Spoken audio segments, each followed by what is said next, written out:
Hi, everyone. My name is Dan Godfrey, and the Cassatt String Quartet has asked me to say a few words about my arrangement of Amazing Grace, which you're about to hear.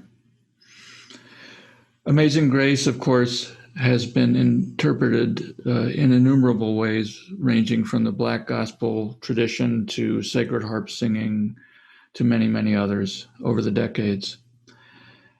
And it has a remarkable background. The hymn was written by an English clergyman in the late 18th century. His name was John Newton.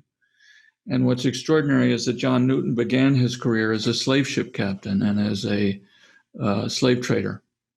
And then he underwent a major conversion to Christianity.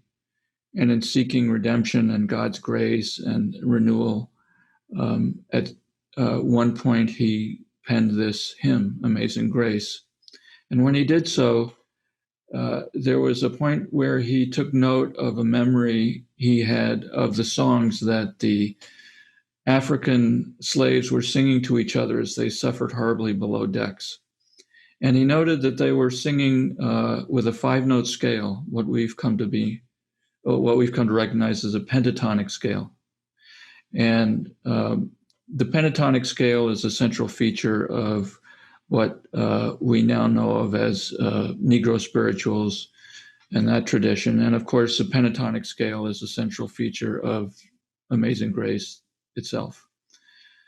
So I was trying to imagine one more way to interpret this hymn, and it occurred to me that in a very dark way, it was born of an experience at sea, a violent experience, a destructive experience at sea that ended in the degradation of an entire people.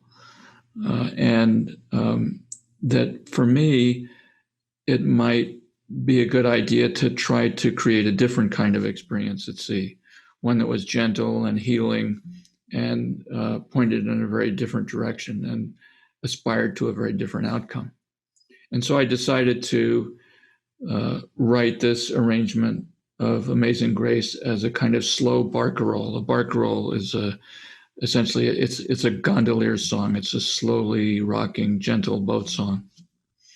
And my hope for this interpretation is that it has a kind of gentle and healing quality to it. And so when I think of the hymn itself and the spirit in which it was written originally by John Newton, there is definitely this sense of wanting to reconnect, to unify, not only to God's grace, but also to across traditions and peoples, and to renew a sense of unity among everyone. And I hope in some small way that this arrangement reflects that idea. So thank you for listening.